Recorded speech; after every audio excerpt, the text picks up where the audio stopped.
arsyet pse njerëzit votojnë nuk janë shkepja e 100 eurove. Po nuk do ndikoj kjo. Është shumë e ulët, me pas ble votat me pare, Pacolli i kishte fitu 51% moti. Po nuk është çështje e parësh. Ka shumë parti, shumë milionera kandidatë që s'kan mujt me u bë deputet. Pra, njerëzit edhe ti marrin paret, edhe s'ta japin besimin, se në fund këto pare nuk janë të kurtit, janë të njerëzve. Eksakt, po. Pra, i marrin edhe të opozitës, edhe mirë bojnë që i marrin.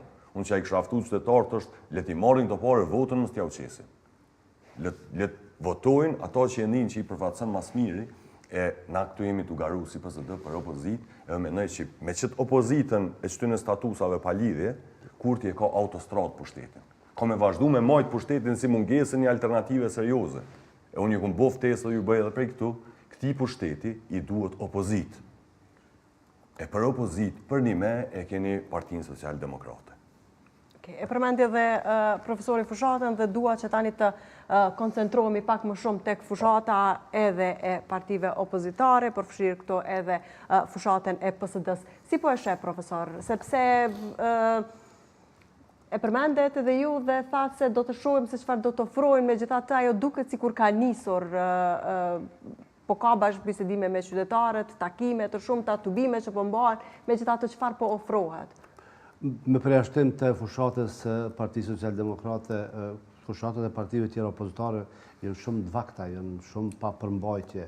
Nëse i shohim ato muhabetet që po i bojnë zoti Avdi Gjiku edhe zonja Osmani, nuk po shoh far vrulli opozitar, nuk po shoh far përmbajtje, nuk po shoh oferta, nuk po shoh kauza. Në mënyrë janë kësha thonë pa përfellshme. Më shumë hedhje faj. Absolutisht, janë akuza për kohën kër ajo ka qenë presidente dhe ajo ka mujt me ngritë zonën i cili vërtet ju kishë vlerësue. Qenjet si presidente dhe thotë që okej, kryeministri po më pengon, edhe preja soj, po në rrezikon, po du me ndërhy, por ata edhe po ndohna prej ti edhe nuk vjen shprehje, nuk pranojnë më kandiduaj prap, po e hidhrume që se kandidoj prap tash, po të regon që ka ndohë të kalumë që është që sharake, mendoj që... A do të karakterizoj kjo lloj forme të bërit fushat? Absolutisht, unë nuk besoj që kjo fushat e tyre, apo kjo bashkim i tyre, kjo këthim, kjo katapultim, i Vjosa Osmani do të krijoj farë sinergji. Plasnina prej partive politike, profesor, nuk janë duke bërë... Te PDK-ja ende nuk kam dalë, dhe se më lejon për Partinë Demokratike, ata ka një strukturë pak ma ndryshe, ka një elektorat pak ma ndryshe, ma besnik, ka një shtrat tyre të cilin veç biologjia që jau hanë se që ato e kanë, e po që është defekti mendoj i tyre është që ata nuk po arrin me traktue votues të ri.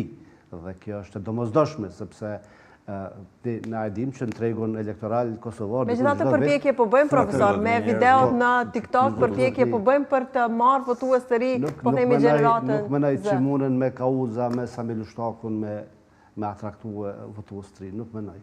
Absolutisht. Jo, kisha fjallin për videot në TikTok të Enver Hoxhajt dhe të disa të tjerve. Janë shumë të ralla ato dhe disa personave të caktuar, po si parti nuk po shoh që ka një aktivitet që ka muna me përgëzua është Partia Social-Demokrate, cila ka dinamizue fushatën, e ka mush plot përmbajtje, e ka bo këtë ndryshe, se kemi pas asë njëherë për javë qëtë kontradiktat gjitha partive, kështu që është shumë mirë. Vetëm profesor për PSD-n po thuhet se po kryen punën e pushtetit duke sulmuar opozitën dhe jo pushtetin. Jo, mendoj që vend për